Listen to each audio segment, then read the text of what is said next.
વાત કરીએ ભાવનગરની તો ભાવનગરમાં ચૂંટણીના માહોલ વચ્ચે અસામાજિક તત્વો બેફામ બન્યા છે। ભાવનગરના કાળિયાબીડમાં ધોકા પાઇપ જેવા હથિયારો સાથે હુમલો કરાયો છે। તો ભાવનગરના કુંભારવાડાના ઘટના સામે આવી છે। કુંભારવાડાની આ ઘટના ગણતરીની મિનિટમાં વધુ એક શખ્સ પર જીવલેણ હુમલો કરાયો છે।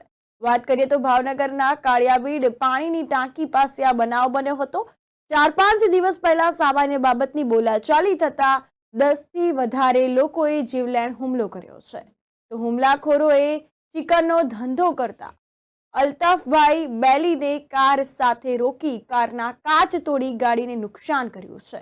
ત્યારે મળતી માહિતી અનુસાર ફારૂક, રફીક સહિત બીજા અન્ય સાથી ઇસમો દ્વારા જીવલેણ હુમલો કરવામાં આવ્યો છે। હુમલા દરમિયાન ફારૂકના હાથમાં બંદૂક હોવાનું ભોગ બનનારે જણાવ્યું હતું। હાલ ભોગ બનનાર અલ્તાફ બેલીમ દ્વારા હુમલાખોરો વિરુદ્ધ ફરિયાદ દાખલ કરવામાં આવી હોવાનું જણાવ્યું છે।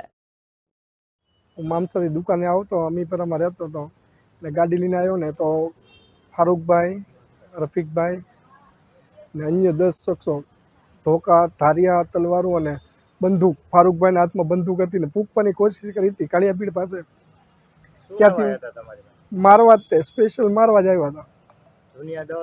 નહીં, 2-5 દિવસ પહેલા ખાલી બોલા ચાલી રહી હતી, બીજું કોઈ વસ્તુ નથી સાહેબ।